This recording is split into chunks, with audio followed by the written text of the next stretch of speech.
Comme il est de coutume dans les éditions de la mi-journée, nous recevons à présent l'invité de la rédaction. Aujourd'hui, nous avons rendez-vous avec Mme Houriat Aziz Sadek. Elle est la présidente de la coalition marocaine pour l'eau. Avec elle, nous parlons des problèmes importants liés au changement climatique auquel est confronté le Maroc, avec en tête de liste le stress hydrique. Un nouveau rapport montre d'ailleurs que le Maroc est guetté par 3 menaces écologiques majeures au milieu d'une possible crise migratoire dans le sud du royaume. Bonjour Madame Houriat Aziz Sadek et merci d'avoir accepté notre invitation. Bonjour, merci à vous de m'inviter.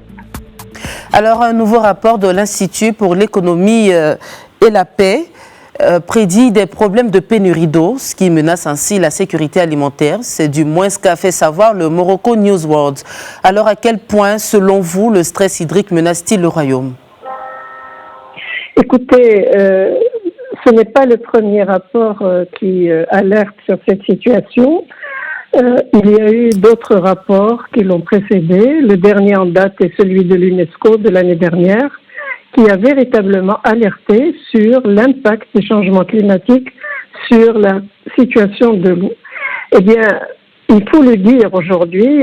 Moi, quand j'ai entendu, comme vous, l'information selon laquelle il y aurait des coupures d'eau à Agadir, j'ai été franchement touchée par cette annonce, mais en même temps, je n'étais pas si étonnée que ça.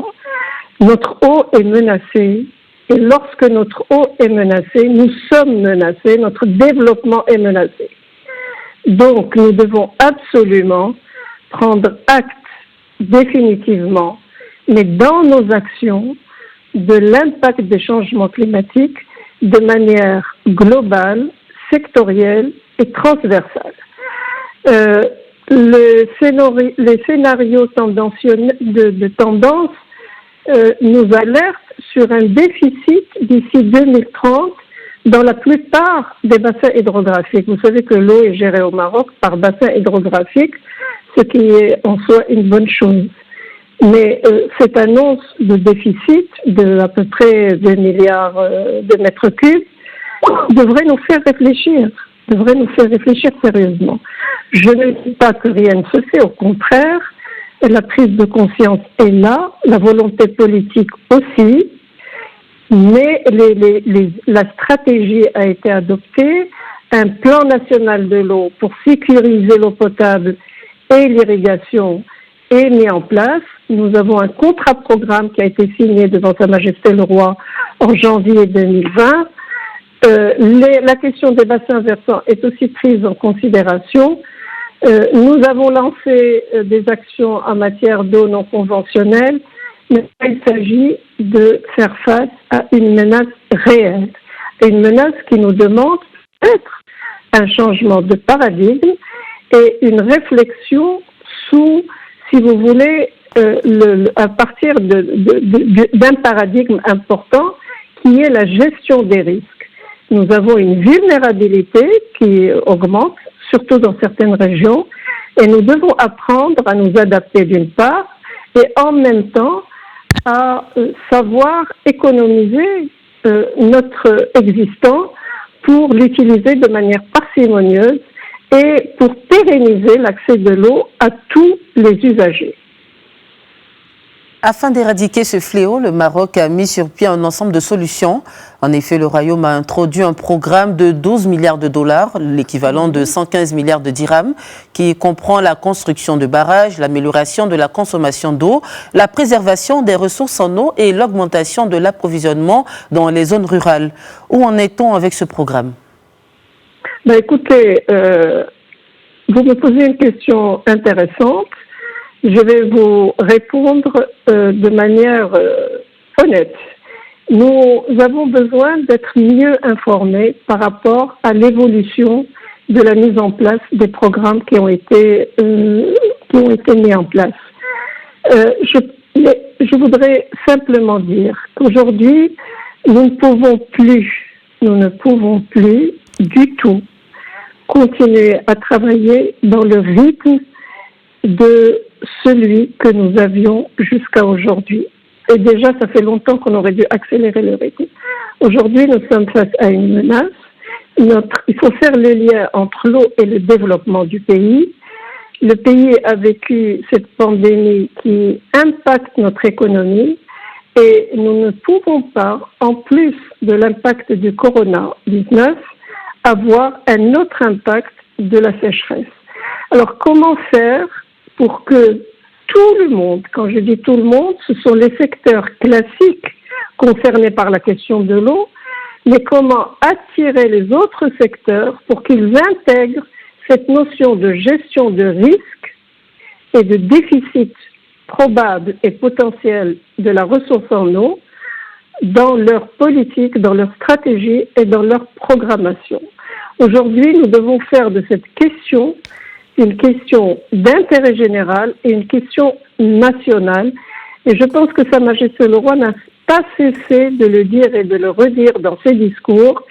Il a pris la peine lui-même de, si vous voulez, être par sa présence, et ce qui n'est pas rien, c'est important la volonté politique dans ces cas-là, de prendre en charge et de lancer des programmes et des contrats-programmes importants.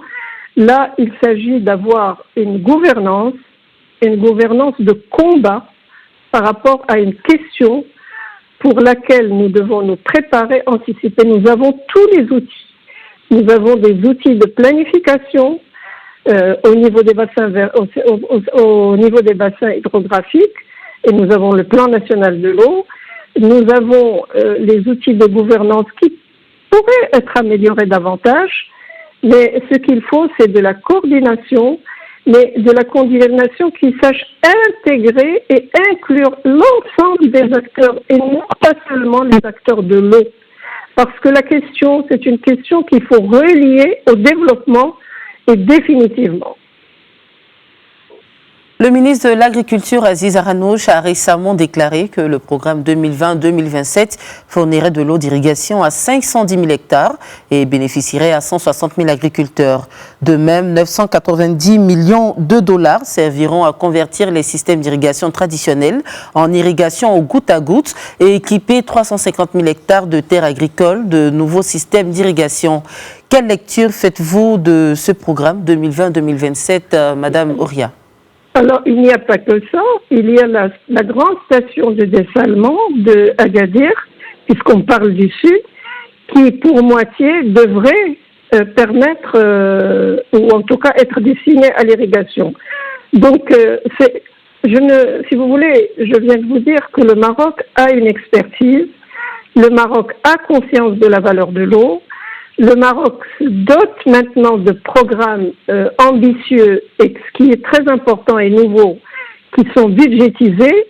Maintenant, il nous faut travailler avec des échéances et avec un rendu à des dates précises et rapides et aussi un système de rendre compte.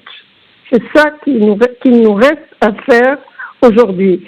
Parce que devant cette menace et dans la situation actuelle de la situation économique due à la pandémie, si le stress hydrique et la sécheresse se rajoutent, je pense que nous devons prendre vraiment la mesure de la situation par rapport au développement. Je voudrais rappeler rapidement un des discours de Sa Majesté le Roi, celui du trône de 2018, où il faisait le lien entre l'eau et la sécurité. Parce que tout ce qui se partage peut entraîner conflit. Mais nous voulons que cette eau au Maroc soit partagée dans la paix et dans la sécurité et dans l'intérêt national. Donc, si vous voulez, mon alerte d'aujourd'hui est celle-là. Je fais une alerte. D'ailleurs, nous sommes en train de préparer, dans le cadre de notre association, un webinaire sur le stress hydrique, justement pour nous positionner et alerter sur les impacts. Il ne s'agit plus de dire on va faire, il faut le faire et le faire vite cette année.